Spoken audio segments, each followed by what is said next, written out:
चलो भाई जल्दी करो, वो हमारा इंतज़ार कर रहा है। और एक तुम हो के। इरफान ने सुस्ती से नाश्ता करती दुआ को देखकर कहा, बस तैयार होने लगी हूँ, आप मुझे नाश्ता तो करने दें। दुआ ने मसनूई मुस्कुराहट चेहरे पर सजाते हुए जवाब दिया, जबकि दिल किसी पत्ते की तरह कांप रहा था कि अगर बाबा ना आए तो क्या होगा। बार बार नजरें गैर इरादी तौर पर घड़ी की तरफ उठ रही थी। बाबा प्लीज आ जाए। दुआ दिल ही दिल में फारूक साहब से मुखातिब थी, तुम्हारा नाश्ता आज खत्म होगा कि नहीं? इरफान ने मोबाइल कान से हटाते हुए कदरे बरहम लहजे में पूछा।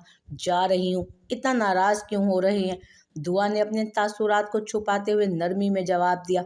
वो नहीं चाहती थी कि इरफान को उस पर जरा बराबर भी शक हो। सुनो, रुको, क्या पहनने लगी हो? इरफान ने कॉल बंद करते हुए दुआ को आवाज लगाई। कपड़े। अंदर का दुख और गुस्सा छुपाते उसके मुंह से सिर्फ इतना ही निकला, तो बेख्तियार उसका कह कहा निकला, कमाल करती हो यार, मेरा मतलब है कौन सा ड्रेस पहनने लगी हो? इरफान ने उसे दोनों बाजुओं से थामा। मुनाफिक, कमीना तरीन इंसान, सांप से भी ज्यादा जहरीला। काश बुरे लोगों के चेहरे बता देते कि ये बुरे हैं, इनसे बच कर रहो, जैसे अल्लाह ने अपनी खौफनाक मखलूकात से खबरदार किया है। दुआ ने इरफान को देखते हुए दिल में सोचा, क्या देख रही हो? देखो परेशान मत हो, देखो परेशान मत हो, कुछ नहीं होगा और ना ही किसी को कुछ पता चलेगा। इरफान ने अपनी जहनियत के मुताबिक उसे तसल्ली दी, जिस पर दुआ ने नागवारी से उसका हिसार तोड़ा। मैं जो कल कपड़े लाया था उसमें से एक ब्लैक कलर की साड़ी भी है, वो पहन लो, उसने खास तौर पर तुम्हारे लिए ली थी। बेगैरती की तमाम हदें तोड़ते हुए इरफान ने दुआ से कहा, अल्लाह जी प्लीज जल्दी से बाबा को भेज दें। दुआ खामखाही हर काम को लेट कर रही थी। वक्त का काम है गुजरना, जो धीरे धीरे गुजर भी रहा था। दुआ जब तैयार होकर बाहर निकली तो ब्लैक साड़ी में उसकी खूबसूरती देखने वाले को खीरा कर रही थी। थोड़ी देर के लिए तो इरफान भी साकित रह गया। मैंने कभी ख्वाब में भी नहीं सोचा था कि तुम इतनी खूबसूरत लग सकती हो। इरफान ने दुआ को सराहते हुए चलने का कहा। यह दुआ की शादीशुदा जिंदगी में पहली बार हुआ था कि इरफान ने उसे यूं देखा था जैसे कोई अपने महबूब को देखता है। जूं जूं दुआ गाड़ी की तरफ बढ़ रही थी, उसे अपने सांस लेने में दुश्वारी हो रही थी। वो दिल ही दिल में सोच रही थी कि अब आगे क्या और कैसे करना है, क्योंकि ये तो तय है कि वो गुनाह नहीं करेगी। जूं जूं दुआ गाड़ी की तरफ बढ़ रही थी, उसे अपने सांस लेने में दुश्वारी हो रही थी। वो दिल ही दिल में सोच रही थी कि अब आगे क्या और कैसे करना है, क्योंकि ये तो वो तय कर चुकी थी कि वो गुनाह नहीं करेगी। दुआ ने दिल में हतमी फैसला करते आंखें मूंद ली। इससे पहले कि गाड़ी गेट क्रॉस करती, दुआ ने इरफान को किसी से इंतहाई तमीज से सलाम करते सुना। अंकल आप? और इस वक्त? बावजूद इंतहाई पूरे तमादी के इरफान का लहजा उस वक्त घबराहट का शिकार था। आप लोग शायद कहीं जा रहे हैं, मैं आपको डिस्टर्ब कभी ना करता, मगर दुआ की फुप्पो मेरी तायाजाद इंतकाल कर गई हैं। फारूक साहब के लहजे से ऐसा महसूस नहीं हो रहा था कि वो झूठ बोल रहे हो। दुआ ने फारूक साहब की तरफ हैरानगी से देखा। अंकल कोई बात नहीं, हम फिर कभी चले जाएंगे, आप दुआ को ले जाएं, मैं भी बस आप लोगों के पीछे ही आ रहा हूँ। इरफान ने हमेशा की तरह इंतहाई आजिजी और फर्माबरदारी का मुजाहिरा करते हुए जवाब दिया। जो इरफान दुआ के सामने था वो कोई और शख्स था, और ये इरफान बिल्कुल मुख्तलिफ शख्स। दुआ जब भी इरफान का रवैया अपने घर वालों से देखती तो परेशान हो जाती। इरफान इंतहाई मोहब्बत और अदब से दुआ के घर वालों के साथ पेश आता, खूब मेहमान नवाजी करता, इरफान साहब की हर बात पर आमीन कहता, कभी उनके सामने सर उठाकर बात नहीं करता था। इरफान की इजाज़त मिलते ही दुआ अंदर गई और कपड़े तब्दील करके बाहर निकली। अब वो सादा से लॉन के सूट और ब्लैक चादर में थी। खबरदार जो किसी से कोई भी हंसी वसी बात की, वरना नताइज की जिम्मेदार तुम खुद होगी। इरफान ने दुआ को पैसे पकड़ाते हुए धमकी दी थी। बेटा इसकी क्या ज़रूरत थी? आप इस तरह से दुआ का ख्याल रखते हैं कि मैं भी शर्मिंदा हो जाता हूँ। फारूक साहब ने इरफान से मुसाफिया करते हुए शुक्रिया अदा किया और दुआ के साथ बाइक पर बैठकर चल दिए। फिर नायला बहुत गौर से एक एक लफ्ज़ सुन रही थी जो दुआ के लबों से अदा हो रहा था। मेरा सर फटने लगा है। दुआ ने अपना सर थाम लिया। अच्छा तुम परेशान ना हो, मैं तुम्हारे लिए गोली और दूध लाती हूँ। नायला दुआ का कंधा थपकती कमरे से बाहर आ गई। ये नंबर सरमद साहब का है। सरमद ने जैसे ही कॉल अटेंड की, एक खूबसूरत निस्वानी आवाज़ उसके स्पीकर से निकली। सरमद साहब? सरमद ने हैरत की ज्यादती के साथ जेरे लब दोहराया। मुझे तो ये नंबर उन्होंने ही दिया था। दूसरी तरफ शायद जो भी था काफ़ी उजलत में लग रहा था। जी मोहतरमा, ये नंबर मेरा यानी कि आपके सरमद साहब का ही है। सरमद का लहजा शरारती हुआ। मैं रावलपिंडी से बोल रही हूँ। कुछ देर हिचकिचाने के बाद उसने कहा, अच्छा, मगर मैं तो मुल्तान से बात कर रहा हूँ। वैसे एक मशवरा दूँ, इतनी दूर दूर कॉल्स ना किया करें, मोबाइल ख़राब हो जाता है। सरमद ने अपनी हंसी दबाई। जी? हैरानगी से दूसरी तरफ से पूछा गया। आप छोड़ें ना इन बातों को, ये बताएं कि कॉल क्यों की है। मेरे पास ज़्यादा वक्त नहीं होता, वो मैं बहुत मसरूफ़ बंदा हूँ ना। सरमद ने पास बैठे शायान को कनखियों से देखते हुए रोब डाला। पहले बताएं, आपको याद तो आ गया ना कि मैं कौन हूँ? अनाया ने इधर उधर देखते हुए पूछा। बीबी, आपने वॉइस कॉल की है, वीडियो कॉल नहीं, तो मुझे कैसे पता चलेगा कि आप कौन हैं? सरमद ने आसपास बैठे लोगों को देखते हुए जवाब दिया, मैं दुआ की कज़न। याद आया? जैसे ही अनाबिया ने दुआ का लफ्ज़ इस्तेमाल किया, सरमद चौंका। जी जी, आ गया याद। तो आप हैं, कहिए क्या बात करनी है? सरमद अब संभल गया था। वो मुझे एक तावीज़ बनवाना है, जितने भी पैसे लगें परवाह नहीं। अनाया ने दूसरी तरफ देखा, दरवाजे के, जहाँ से कदमों की आवाज़ आ रही थी। अच्छा, फिर बात करूँगी। अनाया ने जल्दी से फ़ोन बंद कर दिया। चल यार, निकाल 1000 का नोट। फोन पॉकेट में डालते सरमद ने झुककर शायान के कान में सरगोशी की। खैर है, गर्मी सर को तो नहीं लग गई तेरे? शायान ने मसरूफ से अंदाज में जवाब दिया। तूने कहा था ना, जिस दिन तुझे किसी लड़की ने घास डाली मैं तुझे 1000 का नोट दूंगा। अभी मुझे एक लड़की की कॉल आई है। सरमद की बात सुनते ही शायान तंजन मुस्कुराया। अभी मसरूफ हूँ, फिर करता हूँ तेरा कुछ। शायान ने इर्द गिर्द बैठे लोगों की तरफ नजर मारते हुए उसे जवाब दिया। मुझे यकीन नहीं हो रहा कि इरफान ऐसा है, शायद तुम्हें कोई गलत फहमी हुई हो। फारूक साहब ने धीमे से लहजे में पूछा। बाबा, मैंने एक एक लफ्ज सच बोला है, उस मान के साथ जो आपने मुझे दिया था। दुआ ने उम्मीद भरी नजरों से बाप की तरफ देखा। मुझे तुम पर जितना कल यकीन था उतना ही आज भी है, मगर ये सब सच साबित करने के लिए मुझे वक्त चाहिए। फारूक साहब के चेहरे पर बेतहाशा पुरसोच शिकने थी। आप क्या करेंगे? बाबा, हम इरफान के खिलाफ पुलिस से रब्ता नहीं कर सकते क्या? दुआ ने अपने तौर पर रास्ता दिखाया। नहीं, हम ऐसा कुछ नहीं कर सकते। वो बहुत बाअसर है, हर लिहाज से हमसे बेहतर, और सबसे बढ़कर उसका अखलाक। कौन यकीन करेगा हम पर? फारूक साहब ने दुआ की तरफ देखते हुए जवाब दिया। बाबा, आपको मुझ पर तो यकीन है ना? दुआ ने मशकूक सी नज़रों से फारूक साहब की तरफ देखा। कमाल बात करती हो तुम। बेटी हो तुम मेरी, मुझे तुम पर यकीन नहीं होगा तो किस पर होगा? फारूक साहब ने दुआ के सर पर हाथ फेरा।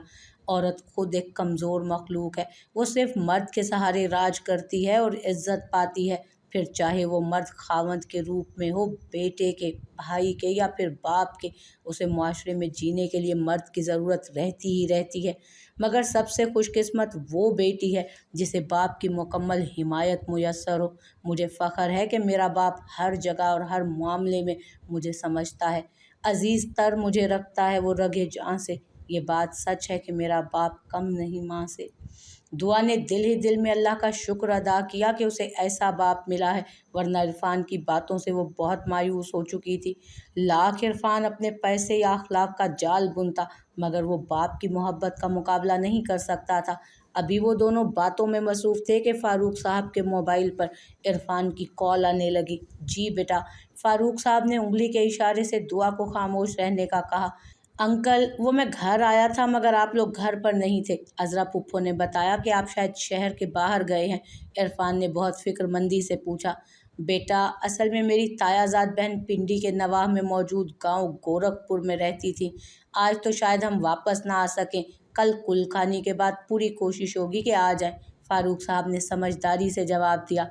चलें, अपना ख्याल रखिएगा और पूरी कोशिश कीजिएगा जल्दी आने की। मैंने होटल बुक करवाया हुआ है।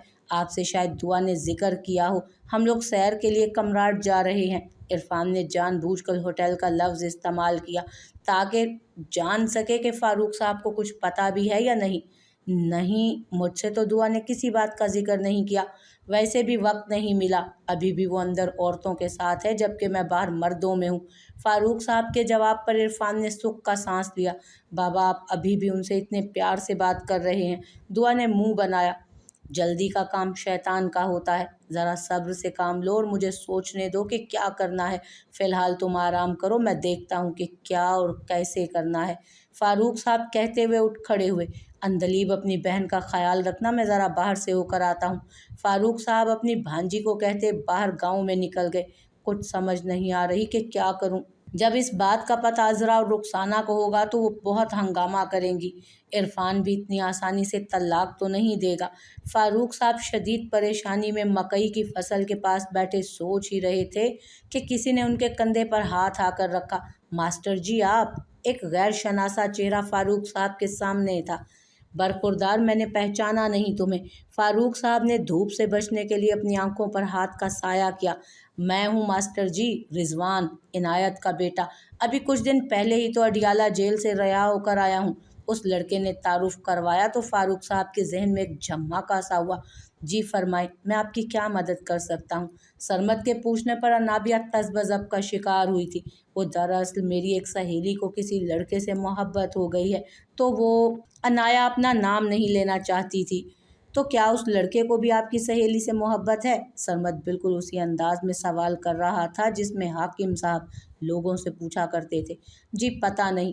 عنایہ نے انکار کرنے کی بجائے معذرت کی۔ لڑکا دیکھنے میں کیسا ہے؟ سرمد نے اگلا سوال پوچھا۔ بہت بہت زیادہ خوبصورت اور زبردست۔ عنایہ نے خیالوں میں شایان کو سوچتے جواب دیا۔ آپ کو کیسے پتہ؟ میرا مطلب ہے وہ تو آپ کی دوست کا۔ سرمد ٹھہرا۔ میں نے اس کی تصویر دیکھی تھی۔ عنایہ شرمندہ ہوئی۔ اور لڑکی؟ سرمد کے اگلے سوال پر عنایہ نے خود کو ڈریسنگ ٹیبل کے مرر میں دیکھا۔ وہ بھی ٹھیک ہی ہے، نہ زیادہ خوبصورت اور نہ ہی بدصورت۔ عنایہ کے جواب پر سرمد ہلکا سا مسکرایا۔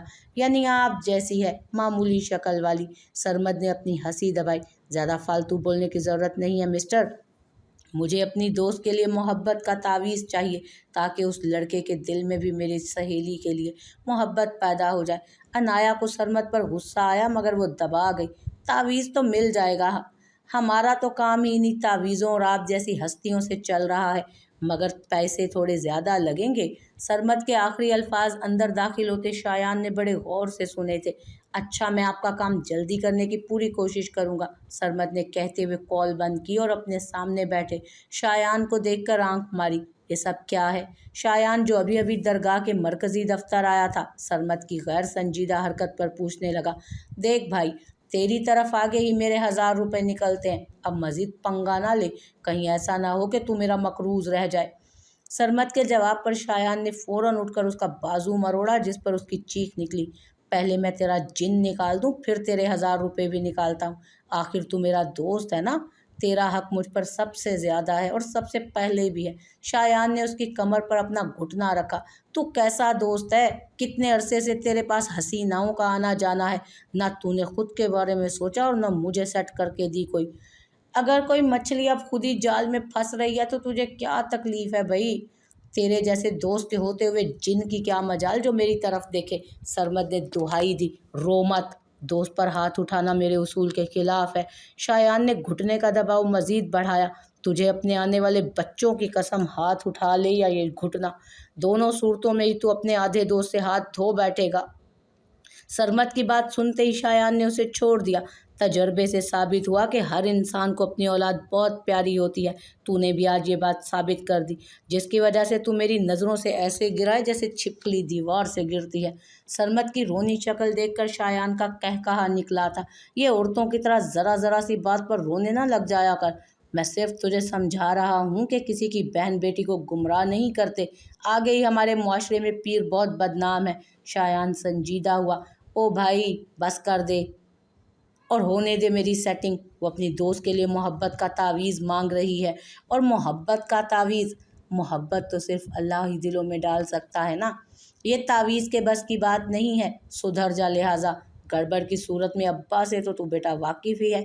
شایان نے کہتے ہوئے پاکٹ سے اپنا موبائل نکالا۔ تیری کزن اب کیسی ہے؟ مخدوم صاحب نے کیا کہا؟ سرمد کے پوچھنے پر شایان کے چہرے پر عجیب تاثرات ابھرے۔ مجھے تو وہ بالکل ٹھیک لگتی ہے، مجھے دیکھتے اس کے تمام سگنلز بحال ہو جاتے ہیں، زبان، آنکھ، کان، اور تو اور دماغ بھی بالکل درست کام کرتا ہے۔ خالو کہتے ہیں گونگی ہے، سدھ بدھ کھو گئی ہے اس کی۔ شایان نے کندھے اچکائے۔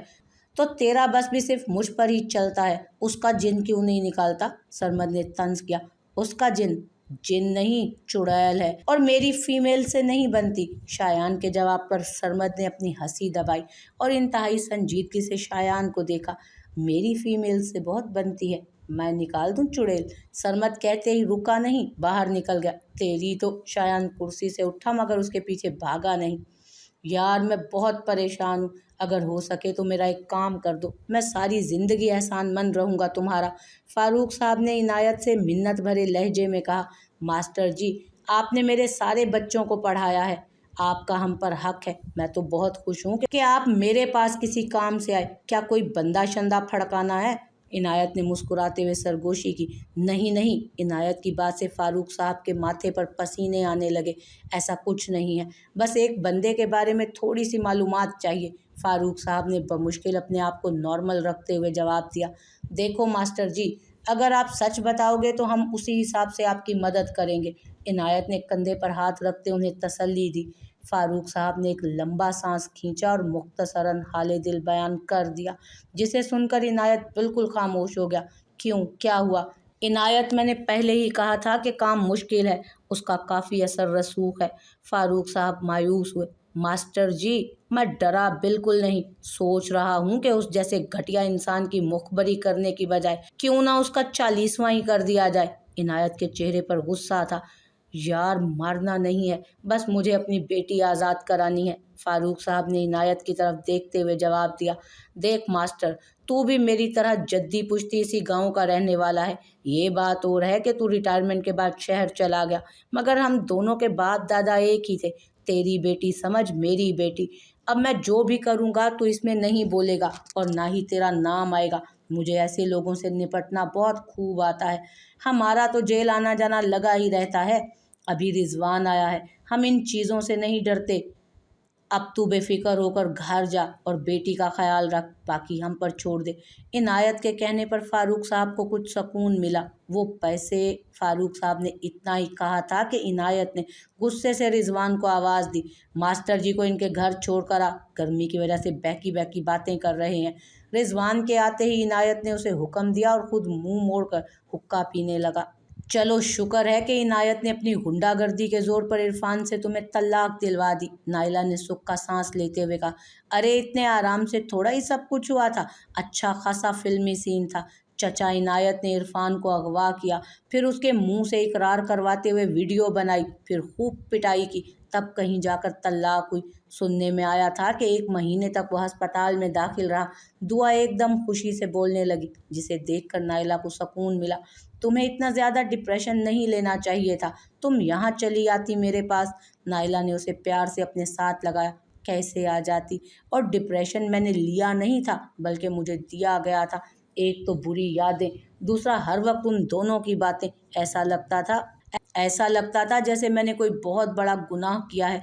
दुआ को अफसुर्दा देखकर नाइला ने बात बदली। अजराबाजी का तंज तो फिर भी समझ में आता है, मगर रुखसाना भाभी को तो शर्म आनी चाहिए। आखिर उनकी भी एक बेटी है, अगर उसके साथ ऐसा हो जाता तो। नाइला ने सर नफ़ी में हिलाया। अल्लाह ना करे, कैसी बातें कर रही हैं आप? वो बहुत अच्छी है। दुआ को अनाया का ख्याल आया। ये दुनिया मकाफाते अमल है। जो कुछ तुम्हारे साथ अजराबाजी और रुखसाना भाभी ने किया है ना, वो किसी न किसी शक्ल में भुगतना तो पड़ेगा उन्हें। नाइला के यकीन पर दुआ को दुख हुआ। आप प्लीज़ ऐसा मत सोचें, मुझे अच्छा नहीं लग रहा। अनाया बहुत अच्छी लड़की है। दुआ एकदम खामोश हुई।